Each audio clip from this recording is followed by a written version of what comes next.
Hey guys, it's your girl Miss G, and you know what time it is. It's G time. It's time to get up, get active, and get it together. My purpose is to give advice, encourage change, and empower success. The goal is for us to grow, elevate, and excel. Everyday action is required for change, and you have the power to create change. Today will be another great episode where I'll be joined with two of my great friends. Both are licensed marriage, family, and therapists, Krystal Handy and Shaylaye Taylor. We're going to be talking about such an important topic. Unless you've been under a rock, you have heard the phrase Black Lives Matter. It's a statement which has become very important for people to show their support in the black community who have experienced discrimination simply because of the color of their skin. Black Lives Matter started in 2013 after the murder of Trayvon Martin. It led to the birth of the hashtag Black Lives Matter. Today's topic is so important and it's such a sensitive topic, so I wanted to be able to create a healthy, safe platform where we can discuss what this means and how it makes us feel when people are opposed to hearing Black Lives Matter. So first, let me give you some insight about Black Lives Matter. It's a decentralized movement in the United States advocating for nonviolent civil disobedience in protest against incidents of police brutality and all racial motivated violence against African Americans. Seems pretty simple, right? Not really. It's not. Unfortunately, it isn't that simple. And when people hear the phrase Black Lives Matter, it has been misconstrued into saying that they believe that all lives don't matter. And that's simply not the case. All lives matter, which means that Black Lives Matter as well. And that's what they're fighting for. That's what we're fighting for, to say that we matter just as much as everybody else and should be treated fairly. The narrative and the agenda continues to be taken out of context. It continues to be misconstrued, miscommunicated, and deflected, which means to deviate from its purpose. Having to constantly battle and fight and stand up for Black Lives Matter when people don't understand what that means can be emotionally, physically, and mentally draining. You can feel as though your voice is not being heard for such a cause that should not even have to be a cause. It should be just that. Black Lives Matter, just like everyone else's lives matter.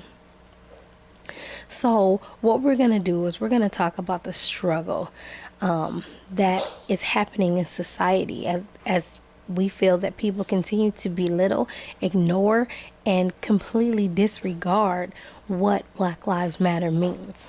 I hope that you enjoy this episode. Again, it's not to offend anyone.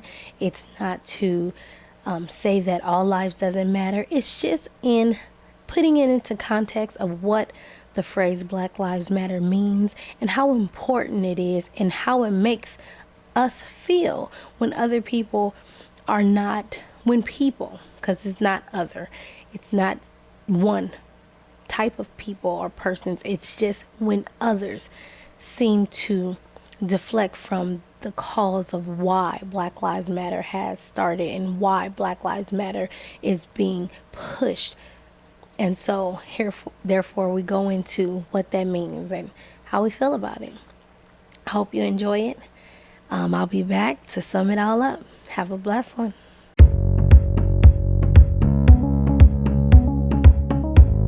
Krystal and Shaylaye. So, I would like you to introduce yourselves and tell our listeners a little bit of who you are. Okay, well, I'm Shaylaye Taylor. You can call me Shay if you like. I'm a clinician. I've been so for about 8 years now. Time flies. So, yeah, that's me.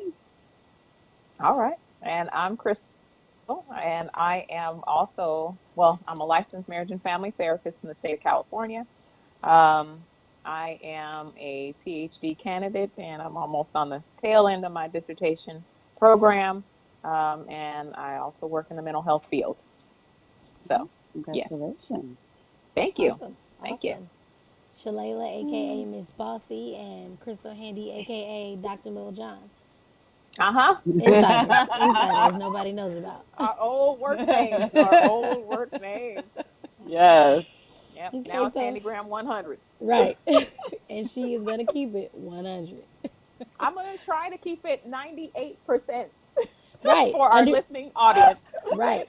We understand that this is a very important topic as well as a very sensitive topic, and so we want to be very cautious of our professionalism as well as our personal views, and the hope is that we're not offending anyone in this, as well as getting our point across that some things are not right, and call a spade, wrong is wrong, and that we still have an obligation to stand up for ourselves beyond the professional part of what Hmm. we do, right?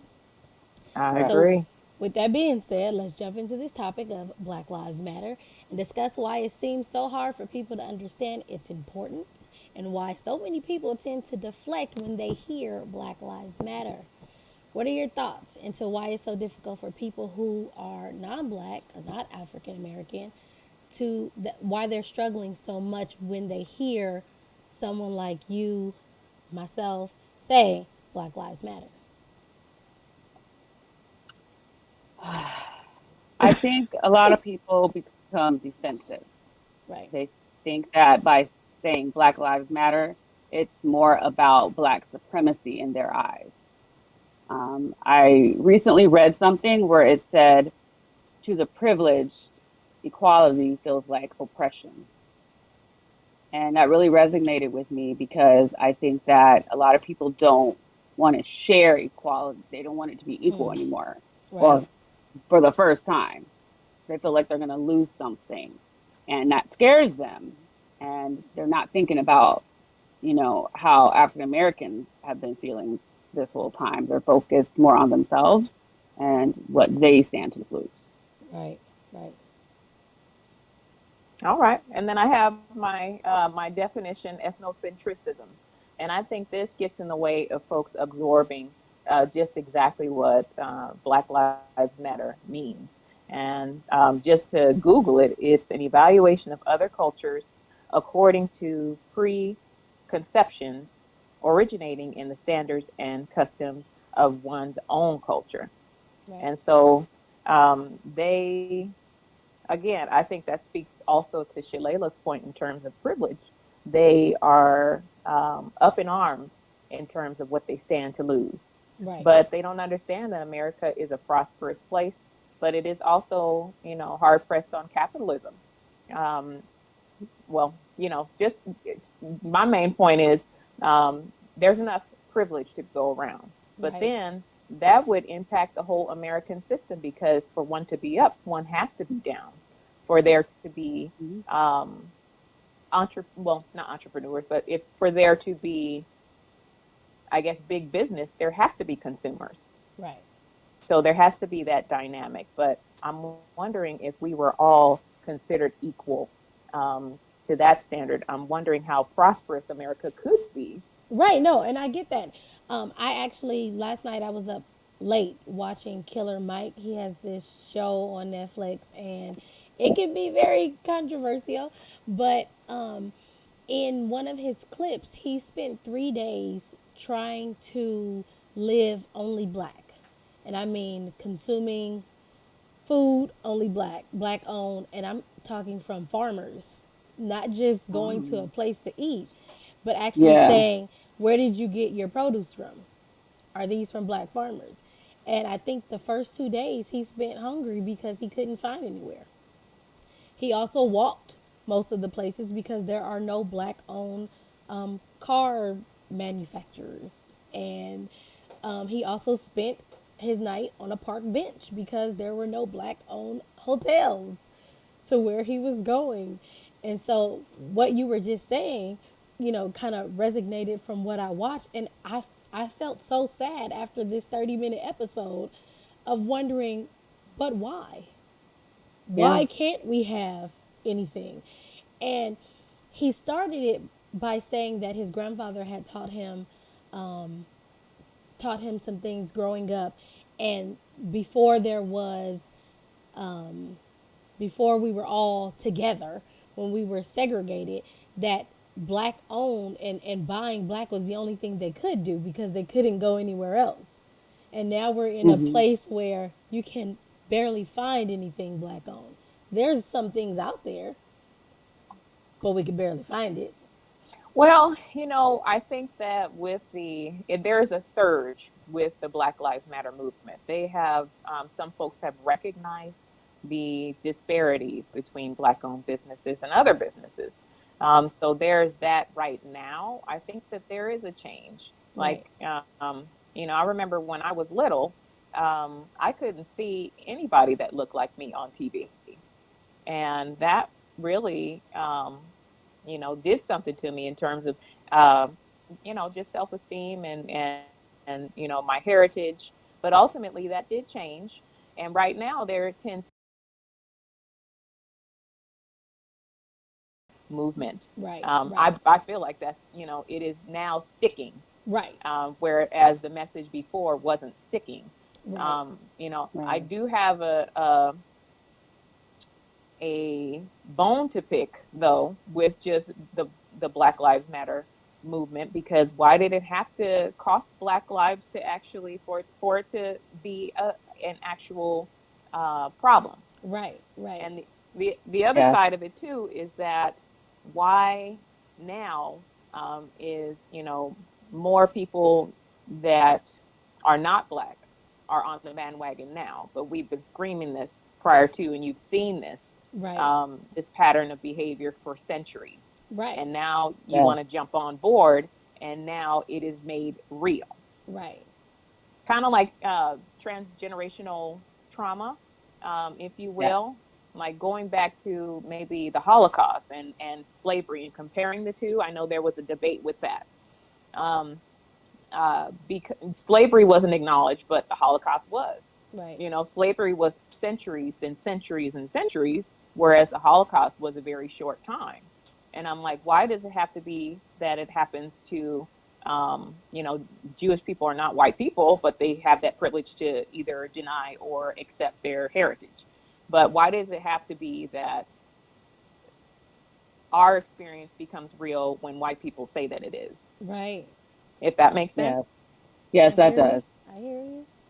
I mean, there's a whole lot of thoughts and ideas swirling around in my head in terms of, dang, we had to do all this for folks to actually um, take it seriously. Right, right. Agreed. And going back on, when I did the intro video, I talked about the Black Lives Matter movement started in 2013 after the death of Trayvon Martin. And Right. now we're in 2020 where we have watched another black man being killed. In the instance before, it was heard about, and it wasn't. We couldn't visually see what happened to this young man, but now in 2020, we can literally YouTube and watch this man die. Watch a murder. Yeah, Wow. yeah. How Yes. Watch. how crazy it is. How And we crazy has still this. have to debate why saying Black Lives Matter. We have to Yes. debate people on what that means, and have to defend ourselves when we're called racist for saying Black Lives Matter, right? So into Yes. my next question, when And I people, just want to, I'm sorry, and oh no, go ahead. I just want to preface the fact that white people have made our experience real because they're out there with us. I Right, am not discounting any of the allies that we have. right, I think it is super important for us to move on. That was just a personal opinion from me. Like, yeah, yeah, so that was just one black opinion, but ultimately I just wanted to preface that right, I am, heartfelt in folks just having that type of empathy for someone that is not them, but someone that they can call their brother or a fellow American. absolutely, So yes, just wanted to absolutely, point that out there. Well, I think you're right in that, Crystal, because I think it got a lot more media attention this time around. So just with the added media attention and maybe the with the social platforms that are out there too, it was played over and over again. And we saw a lot of people coming to our defense. A lot of right, the privilege coming to our defense. And I've also heard a lot of people point out the fact that it took a pandemic where people were out Yes. of work and at home glued to their TVs and having nothing else to do, or just a change in scenery of being home, working from home where the TV is there. So even if they were working from home, they still had access to the TV a lot more than they would if they were in the office. And they had to see that, and it's almost like it's a vicarious experience too. Right, And right, and I think that that kind of added to it for some people. And right, but I totally agree with what you're saying. Like if someone is saying that they're being hurt and this is unfair, we should listen. We shouldn't just say, okay, that's just your experience and that's not happening to me, so I'm not going to right, credit it at all. I'm going to invalidate that just because I don't know and I didn't see it. right. That's something that we have to be mindful of. Right. And then, Absolutely. to add on to that, I remember Crystal, the other Crystal saying that I don't think the it would have been so up in arms if it wasn't caught on film. Right, Like the power of visualization, that is something that I think really made the movement much more concrete. right, Hmm. Because we could say, say that it happened to the cows come home, but when you see it happen, that is all the more reason that you cannot ignore it. right, right. Yes. So when people change Black Lives Matter into All Lives Matter, what does what does that do to you, and how does that make you feel? I sound very therapy like right now. How does that How make does you that make feel? me feel? What does that Ah, look like? yeah, yeah. I Yes. mean, I mean, on the one hand, I am for that. But on the other hand, I believe that they're missing the point. Like to counter Black Lives Matter with All Lives Matter is kind of elementary. Right, right, Yes. It's like, oh, you call me fat. Well, you're fat. right, That kind of thing. right, Hmm. That's very like you don't understand. right. You kind of grab these little sound bites rather than doing your own research about why the movement exists. You kind of have these things, and then whatever your social media says, you just grab that meme and then put it on there. But when somebody challenges you with some type of research, Right, you can't even fathom it. right, That's what drives me nuts as far as the All Lives Matter. Yes, it is true. However, the rationale behind creating that statement, that's where the problem lies. right. That's just my take. I get it. Yeah, I agree with you 100%. Have you It's guys? Sorry, go ahead, Shalane. okay, go ahead. Have you guys saw the cartoon of All Houses Matter? Have you guys saw that? Oh, yes. Because I'm gonna I play it have. after our video. Oh, I haven't, but I think I heard one of the. I think the young ladies. I don't know if this is what it is because I haven't seen the video, but she was talking about the neighborhood where the one house is on fire, and they are saying, well, they're calling the fire department to put out a fire, but all houses matter. No, not Right, that your houses are fine. right, right, It's just the one Yeah. that is on fire that needs help. right. And Mhm. and it goes into all of it. It's basically like deflecting. Well, where is the homeowner? Well, why is he not out here? Why do I have to water his house? Why do I have to do this? Why do I have to do that? And Mhm. then at the end, the house burns down and they find out that the homeowner was inside. you know Mm. well, he couldn't come Yeah. out to Right. to help his house that was on fire, but all of you stood around saying, well, all houses matter, and no one did anything to the burning house. Right. And so I thought that was a really great kind of not play, but maybe interpretation of what's going on right now. Everyone saying, "Well, my life matters too." Well, duh. Yeah. That is never a question. Of course, all of our lives Mhm. matter. We're all Yes. important. But what we're saying is, if you're paying attention, our lives seem to be less value than yours because we can be murdered right in your face and you'll still say, well, there's black on black crime. Right. What does Yes. that have to do with what just happened? Right. Right. Oh, that brings to my memory, like just the whole, I mean, this is another point in terms of just the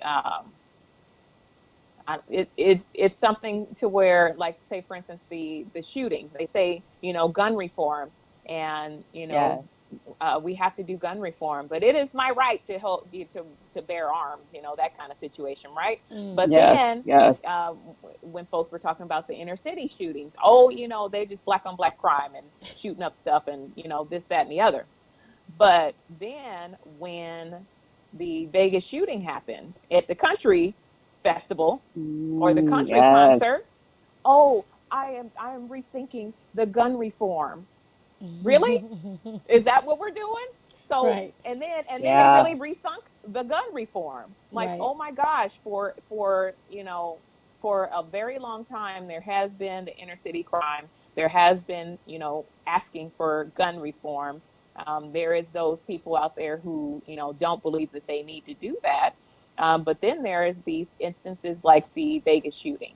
right, And so and then on top of that, they get an actual response about the gun reform. So I'm just, again, that is just proving my point in terms of, if it doesn't happen to white people, it's not real. right. And I know this is not on the subject, but kind of on the subject, as far as if it happens to our people, it's violence. And when it happens to someone else, it's mental health, Oh, okay. Mm. right? Oh, it's on the subject. It's definitely on the subject. And I know that can in itself be another topic of, well, why is it always violence and these are just how these people are versus when it's someone else? Oh, we need to really talk about mental health. What? Woo! Yes. As if it doesn't apply to us. Right, Right, right. right. And I I'm know sorry. being mental health professionals, that can really be frustrating. It Is is. It personally is to me to I hear bet. that. I mean, to be a mental health professional and to spend the majority of my life, my time in trying to help other people overcome their own struggles. And then when something happens, they call it violence and they just invalidate all mental health when it comes to people of color. It just, what are you saying? So then what am I doing all day? Right. That doesn't count. That, yeah, it's very frustrating to hear that. Um, and it sends the wrong message, I think, to everybody else who's watching, especially children, and it just reinforces all of the misconceptions that many other people have. Because I know in the African American community, talking about your mental health isn't something that is okay. Right. We don't do that because I mean it's just like we focus on just keeping our business to ourselves and we isolate ourselves in that, and it often leads to problems, and therefore when there is a problem that becomes known to other people, it's more looked at like violence rather than, oh, they had a mental health problem. Right. And I think that it's just this vicious cycle. it kind of sounds like what's going on now, because the moment we speak up, it becomes everyone deflecting or putting something else into play versus what is being said. Black Lives Matters is saying, hey, we matter. This is not okay. This has to stop. And instead of people saying, we hear you, we're here with you, we understand that this is not okay, they throw something else in it to say, what are you guys complaining about now? What? Yeah. What's the problem now? Right. And But Hmm. go ahead. no, but I really, in thinking about that, there is this, like I said, I am really heartfelt enjoying the fact that there are people who are not African Americans joining in the fight. Absolutely. There are those too who, um, I don't know how to say this better. Well, let me make sure I say it better. In terms of just those who are considered minorities, who feel like they are assimilated into the place where they have to um, put on the white agenda to demonize the Black Lives Matter movement. I think that was put great. Yeah, I tried to. I was trying. I said 98%.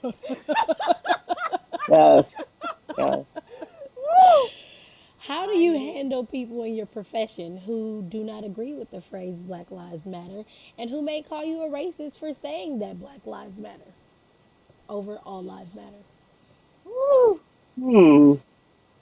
I might have to dial it down to 95%. Yeah, Um, because Because again, you yeah. both are mental health professionals. You have, this is your field, and you have something to lose in the end if you really get out there and say what you want to say. However, we all have the right to say what we need to say, and to feel like, to have your feelings validated. And Yes. how do you deal with that along with your professionalism? Hmm. You just have to, well, for me, I feel like I have to look at that as just someone uneducated. And at that point, I will have empathy for them and, feel compelled to educate them, hmm not on just my experience, but the experiences of others. If they ask, but they don't ask. Right, Like that would be no. that would be a dialogue, but instead they're having a monologue and they're staying stuck. They don't want to be teachable. They do not want to grasp the concept. They just rather, again, that ethnocentrism just rises up right, in terms of, no, I will not learn about you. This is me. This is what and I find that too in terms of just some of my Latina sisters, to where they have that assimilation piece going on, and they're Latino when it's convenient. Um, and it's really, or maybe my biracial sisters as well. Like they're black when it's convenient, or they're white when it's convenient. Um, so again, I have a whole lot swirling in my head, unfortunately. I know. But um, how I deal with that in terms of professionalism is just I maintain professionalism. Like really, we're in a profession to teach, Right. and we're teaching clients these interventions. We're teaching them how to I guess capitalize on their quality of life. What happens when people in your profession aren't teachable, or they don't want to learn? Mm. They usually I mean, leave. that's that If too. they're clients, yeah, they'll either leave or stop showing up. Or Hmm. I noticed that they'll skirt around the issue Hmm. sometimes too. Hmm. For me, I wonder how that would come up, how that would come about. If like they just assume because that I'm black that I feel that way about Black Lives Matter, or is it something that they're trying to find out by asking me, and then that brings into, so why do you want to know? Because what is your purpose in that? What's your intentions in finding that out? Because it helps me learn about them. And if that's where they want to come and debate about something rather than focus on what's going on in their real lives, I mean, that's what we need to focus on there too. See, I But thought we were for talking me, about clinicians. I mean, just our own clinicians, not clients, because I have a different take on clients too. Well, you know what? The uh, question was on different clinicians and professionals, Okay. but I get what you're saying as well, Shay. mhm. Yeah. So that can go Oh, both I ways. misunderstood that. It's okay. Yeah. But, Okay.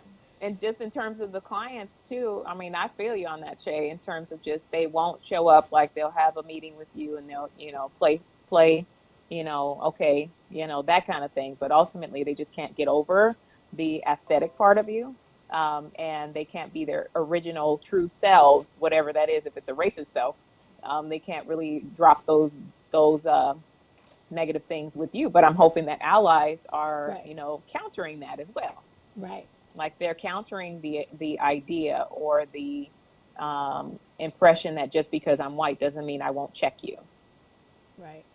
hmm So, but yeah, I've seen that. But I've also, for my caseload, I have seen a whole lot of um, really recognizing that they're talking to a Black therapist, but also being a little bit more open to the conversation, to actually have a conversation, because I might be the only Black somebody that they have in their lives. Right. Um, Yes. and so I find that to be very enriching. And we have like great sessions because they can ask all questions, and I'm not just going to be like, well, that kind of thing. I'm like, Right. well, Yeah. here and here, presenting facts and research. And again, therapists, um, all therapists should have that thing where they have the actual research attached to them. Right. But yeah, so I have like really fulfilling conversations with my clients, majority of them, in terms of just what does this mean and what is the state of affairs, not only just the COVID, but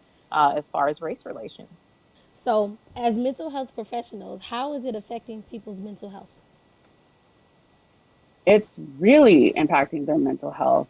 I remember that first week when, right after George Floyd was killed, and I just remember for myself fearing going back to work and having to put on a face or wondering what is everybody going to be looking at me a certain way in terms of, oh, what's her reaction to this? Right. And then I started seeing my clients, and a lot of my clients, a lot of them were just having such a hard time, and in their personal lives, when they were at work, and trying to figure out how do they respond to other people who were just generally curious on their thoughts about this, and then other people who would just just come up and bombard them with their opinion that they did not ask for. And then I also realized that here I'm a Black woman, and I'm having to hold space for someone dealing with this, and I'm Black too, going through it at the same time. So Man. Mm, it was really like, wow, I here I am, the person, and then here I am, Shayla, the clinician, holding space for somebody else, and then when does my cup get too full?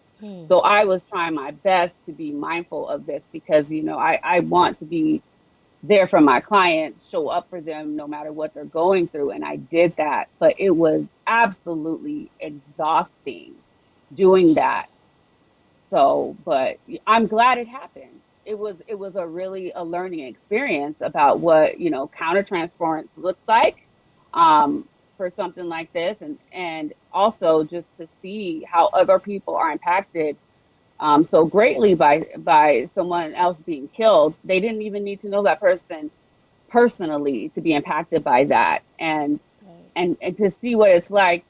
It was kind of like a mirror for me to see them experiencing all of the injustices at work, and me also seeing that, like, they're getting comments from their colleagues. I was getting comments from my colleagues. It was just like, wow, to see all of that together. And then how do you still manage your own emotions through something like that, and how can you Right. not be passionate about something like that? So it was, I had to let a lot of people know it's okay not to know how to respond to this. I try to normalize this for them. You have real emotions. Your emotions are valid. You don't have to share what you think about it if you're not ready to.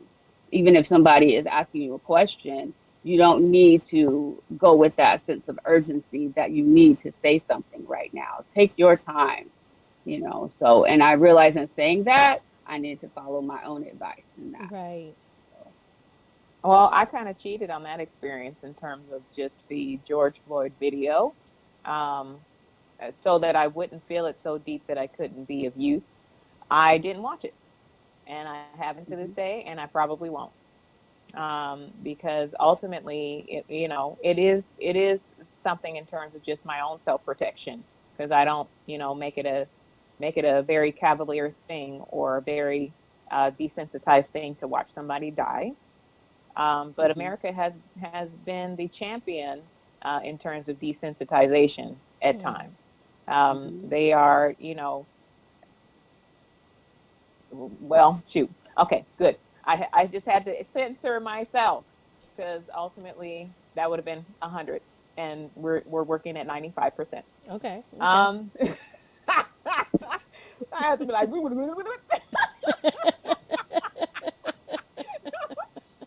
so yeah, but I definitely, during that time that everybody was mourning George Floyd, including clients who've seen the video, I kind of, was objective about it in terms of help, continuing to help them. And also in the back of my mind, it's like, okay, I just need to be of use for them. And that's kind of what we do in the helping profession anyway. We kind of push Right.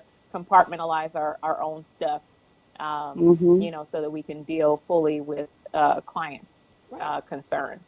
So yeah, I kind of cheated in that way, and ultimately, I'm that way anyway in terms of just my level of exposure to things that I know will set me off and put me in jail. Mhm. So I just, for my own self protection, I just try to maintain my exposure, and that's today too. Like the Right. news, there's nothing but bad news going on today, so I'm just not going to Yes, watch it that, is. Right. because it's the same old thing. And then they're like, oh, headlines on a certain person doing something today, or not doing something today, and but that person's gonna be that person until November, and so therefore, right. There's no new tricks with this pony. Right. There's no new tricks with this pony. Just the same old stuff. And then headlines continue to magnify the foolery. But ultimately, you just have to learn to protect yourself as a clinician, as anybody, not just a Right. clinician, but anybody, Right. in terms of Mhm. just the level of exposure that you have. Because if you watch that too much, you might miss something in terms of just a real issue versus just being updated. Right. That kind of Yes. brings me to Right. when I did a recording with you guys earlier, and we were talking about how to deal with the pandemic and being quarantined and giving people tips and advice. And that's something that you said before this even happened was Mhm. to limit some of the things that you were taking in. And, that's very responsible of you as a clinician, as a person, to say that I can't watch this because it's going to affect me in a way that I may not be able to be there for my clients as well as maintain, Mhm. my emotions at the same time. Right. Or my Mhm. family, be, Right, that kind of thing. I mean, we can definitely talk about just family, and just in terms of, yeah, just how much exposure can affect your whole life function. yeah, Like, absolutely, not even just in your work, in your family, in your own mental health. So, yeah, I'm a agree. big proprietor on Mhm. making sure that we are self-care oriented. Right. Yes. That Yes. leads right into the next question, which is what have you done to keep yourself disciplined and proactive during this time, and what can you share to help others who may be struggling? I think you touched on it a little bit as far as self care, Mm. and to be mindful of Mhm. how much you're taking in. I don't watch the news personally. I may turn it on a little bit just to catch up on the weather, make sure I'm in Texas, so I want to see if there's any tornado warnings, Duck. because I'm new to Take here. cover. I'm new to this, so I kind of just want to make sure I'm safe. But You're other not than caught off that, guard. yeah, other than that, nope. I figure I'll get an alert on my phone if something else happens. Right. Right. Right. Well, I think for me, what I do is I practice self care. I do what I love to keep me grounded. I focus on my goals that I've set for myself. I limit the time I have with people who are negative or toxic, and I Yeah, only interact when I have to. right. And I stay around people who I feel like I can learn from and who lift me up. So yeah, that's pretty much what I do. That's Yeah. excellent. Hmm. I mean, and I don't know if we're talking about the pandemic or just the Black Lives Matter. Oh, Um, okay. As far as the Black Lives Matter movement, what I try to do is, I don't know, I try to be proactive in terms of just change.org. I know they're doing a lot of petitions, things like that. So Hmm. I always either financially contribute to that or just post it on Facebook, just to get the word out. I like that. I protested back in the day for other things in my community college days. Um, but yeah, I do that. I'm also I like the grassroots movement, and so I am, working towards electing people that are for the interest of the people and not for themselves. And so I financially contribute to the party that I think will do that. Um, Hmm. so that's how I feel like I am, that's my self-care. Like if I just want to um, go beyond myself and try to, I guess, help out the agenda to get back to democracy. Right. Um, as far as my the COVID stuff, ugh, there's a lot of things I do, and that is definitely indulging in self-care. I love being at home, quite honestly, contrary to everybody's like, oh, I want to get out, I have cabin fever. I am really enjoying after community mental health, and just going to everybody's house and go, go, go, go, go to get those hours to become licensed. Um, I am just so happy to finally have my rest and peace in my house. And that has just been such wonderful. And it's good to see my mom and my son a lot more than I have been these past couple of years when I've been on the road, Right. to just trying to secure my hours. Um, so self-care in that way that I am just happy to be home, happy to do home projects. I love my binge watching. Me Um, too. yes, and it's just wonderful. I mean, Yep. I'm just happy, and I couldn't be happier. I always am grateful for the things that God has given me, Right. because I could Hmm. be in a tent somewhere. Right. That's why I'd be looking at Absolutely. people with cabin fever. I have to go out. I have to la la la la. I'm like, wow, really? I I said, there's people out there that wish they had your house. right. I Absolutely. definitely relate to you in that way. I am not in a Hmm. rush to get back to it. I love that I can talk to you guys and I feel like I'm still a part of everything, but I am not rushing back to it and I am enjoying time resting and uh, you know rebuilding Mm. my health, my wealth, all of the Hmm. above, because it took a lot out of me over the last 5 years. And, the pandemic kind of just made me stay in even more, which was great for me.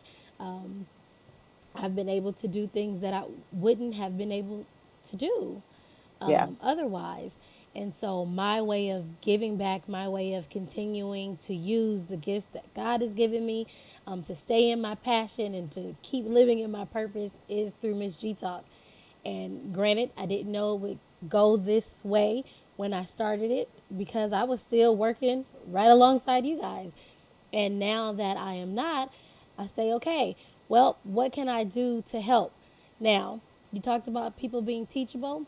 I I am in a place in my life where I have boundaries, and if I feel that you are overstepping them and you don't want to learn, then I unfriend you. I unfollow you. I don't work with you, so I don't have to be around you. And that's my mentality around it, right? But Hmm. I also have this forum. I also have this measure to say, okay, well, I'm not going to avoid it altogether because we can't avoid it. I'm going to be able to talk about it, but in a positive way, in a healthy way, where we can still get our voices heard without cussing nobody out. I'm trying to change my life, okay? And so Yes, that's why I for like the Miss G better. Talk.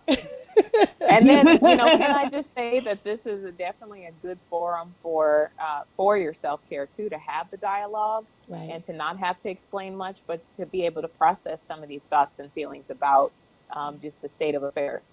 right. Yes. Hmm. Yes, that's Absolutely. great. I feel like I got my Yeah. therapy today. Thank you, Ah, Yeah. Dr. you're so Yes. JD welcome and for free. Dr. Bossy. Woo. Hmm. Hey guys, I hope you enjoyed that episode as much as I did. It was so awesome to be able to talk to two of my good friends and really just share our opinion and our views on what Black Lives Matter means and how it has affected us in our personal life and our professional life and how we can help to make a difference by changing the narrative and putting it back into a positive light so people can understand what Black Lives Matter means and why it's so important. Taken from the side of Black Lives Matter, the movement for Black Lives seeks to reach millions, mobilize hundreds of thousands, and organize tens of thousands so that Black political power is a force able to influence national and local agendas in the direction of the shared visions for Black lives. The discrimination of Black people have dated back to slavery, and many charities and campaign groups have been challenging racial inequality for years. However, racism still affects many people, many people.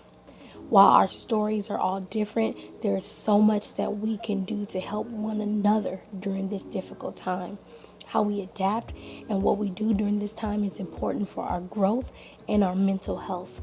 I hope that you enjoyed this. I hope that you got something out of it. And I hope that you were able to see Black Lives Matter in a different way that may spark the discussion of saying, okay, I get it.